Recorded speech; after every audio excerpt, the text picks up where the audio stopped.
da nhờn, da thường, da khô hay da hỗn hợp? Nên chọn mỹ phẩm thế nào đây? Có những mỹ phẩm thích hợp với mọi loại da. Cũng có những mỹ phẩm chỉ phù hợp với da thường hoặc chỉ thích hợp cho da khô. Bạn nhất định phải xác định đúng loại da của mình trước khi chọn mua mỹ phẩm.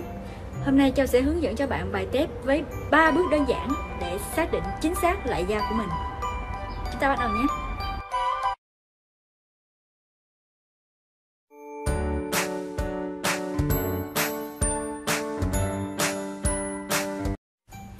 Chào các bạn! Nhiều bạn muốn dùng mỹ phẩm nhưng vẫn lúng túng chưa xác định được rõ loại da của mình. Trong khi các bạn biết không, loại da rất quan trọng trong việc giúp bạn xác định được cách chăm sóc da và chọn được mỹ phẩm phù hợp. Có những mỹ phẩm chỉ thích hợp cho da nhờn, nhưng cũng có mỹ phẩm chỉ dùng tốt nhất cho da khô mà thôi, vân vân. Do đó, các bạn nhất thiết hãy xác định đúng loại da của mình trước khi chọn mua mỹ phẩm nhé.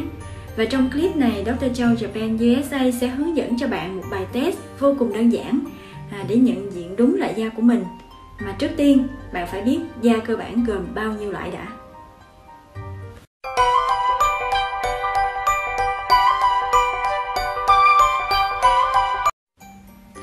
Da được chia thành 4 loại cơ bản. Da bạn thuộc loại nào? Da khô, da nhờn, da hỗn hợp hay da thường? Trên thực tế thì không phải da của tất cả mọi người đều hoàn toàn giống nhau. Ở mỗi loại da kể trên, tùy theo mỗi người mà mức độ nhờn hay mức độ khô cũng khác nhau nữa.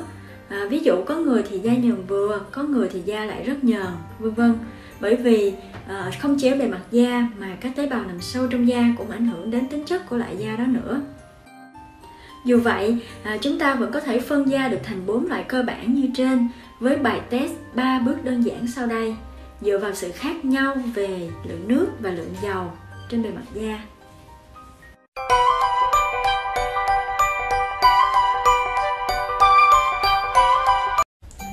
Bước 1. Rửa mặt. Các bạn hãy rửa mặt như bình thường, sau đó lấy khăn mặt khô hoặc là khăn giấy tissue nhẹ nhàng thấm sạch nước. Nhưng nhớ là đừng dùng khăn kỳ cọ nhé, bởi vì dễ làm tổn thương da và cũng có thể ảnh hưởng đến kết quả kiểm tra da nữa. Bước 2. Để khô. Sau khi đã rửa mặt sạch và thấm khô nước, chúng ta sẽ để nguyên như thế. Thời gian để nguyên trạng thái này là mùa hè khoảng 10 phút và mùa đông khoảng 5 phút. Có thể lúc này bạn sẽ cảm thấy da hơi khó chịu một chút và muốn thoa nước hoa hồng ngay, nhưng mà cố gắng một chút nhé, bởi vì bạn thoa nước hoa hồng thì nó sẽ ảnh hưởng đến kết quả của bài test. Bước 3. Kiểm tra da. Ping pong. Xem như đã hết giờ hong khô và chịu đựng rồi. Bây giờ chúng ta hãy dành vài phút để chú ý đến cảm giác da mặt của mình khi này. Trong phần tiếp theo, việc của bạn là xem cảm giác đó gần với trạng thái của loại da nào nhất mà Châu sắp nêu ra nhé.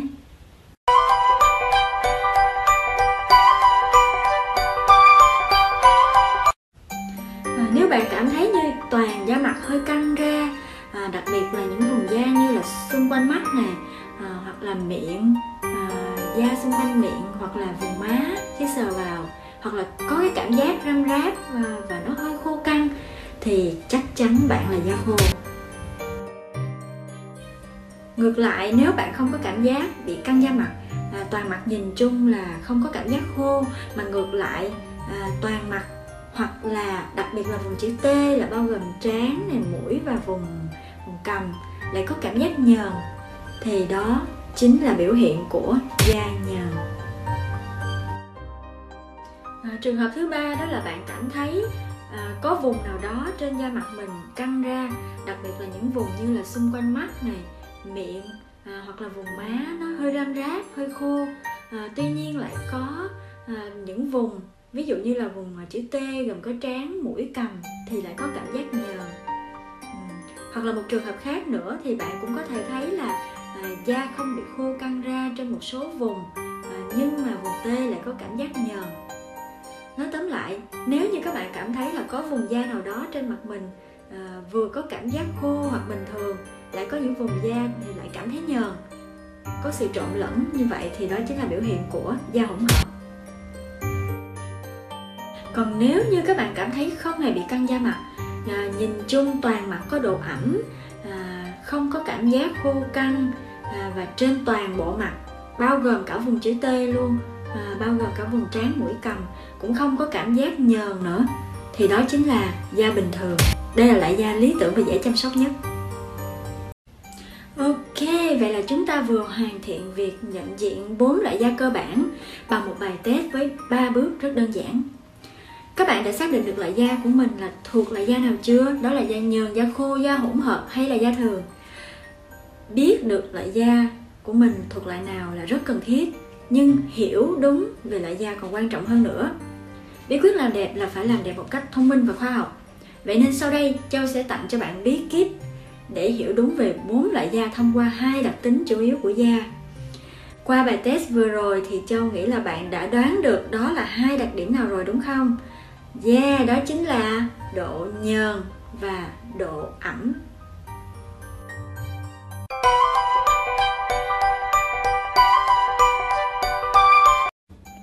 Da khô là loại da mà cả lượng nước và lượng dầu đều không đủ, thiếu ẩm bên trong, tổn thương lớp màng dầu bảo vệ tự nhiên của da bên ngoài.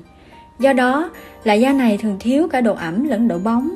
Toàn da mặt thường có cảm giác khô căng, và dĩ nhiên, loại da này thường không bận tâm về độ nhờn. Da nhờn, ngược lại với da khô là da nhờn, có đặc trưng là luôn có cảm giác nhờn rít.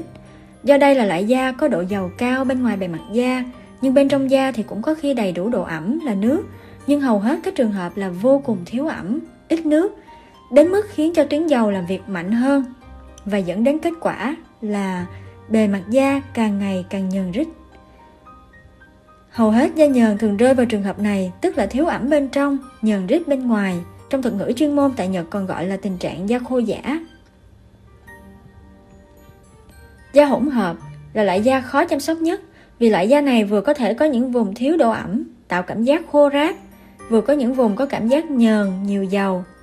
Hay nói cách khác, tại cùng một thời điểm, nhưng da bạn có chỗ khô, chỗ nhờn, hoặc có chỗ bình thường, chỗ khô, hoặc có chỗ bình thường và chỗ nhờn. Nó là sự trộn lẫn của các loại da nhờn, khô, thường trên cùng một gương mặt tại cùng một thời điểm.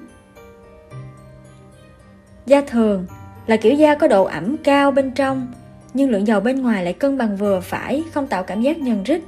Đây là loại da lý tưởng nhất và dễ chăm sóc nhất. Nhìn chung da có cảm giác ẩm và mềm mại bên trong, bên ngoài lại không nhờn, nhìn có màu sắc khỏe khoắn. Châu nghĩ là bây giờ các bạn không chỉ biết cách test các loại da cơ bản đâu, mà còn đủ kiến thức để phân biệt 4 loại da cơ bản rồi đó. Xác định được loại da của mình rất quan trọng, bởi vì da nào thì chọn mỹ phẩm đó. Chỉ có thể chọn đúng mỹ phẩm cho làn da thì mới gọi là chăm sóc da đúng cách và khoa học các bạn nhé.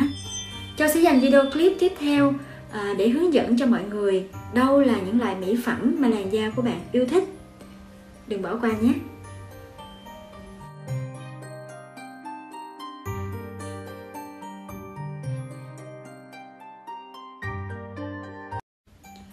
Cuối cùng các bạn hãy nhớ là mọi phương pháp kiểm tra loại da chỉ giúp bạn xác định được tình trạng da ở thời điểm hiện tại mà thôi. Bởi vì loại da có thể thay đổi tùy theo mùa, theo khí hậu, theo vùng địa lý sinh sống, theo tuổi tác nữa, vân vân.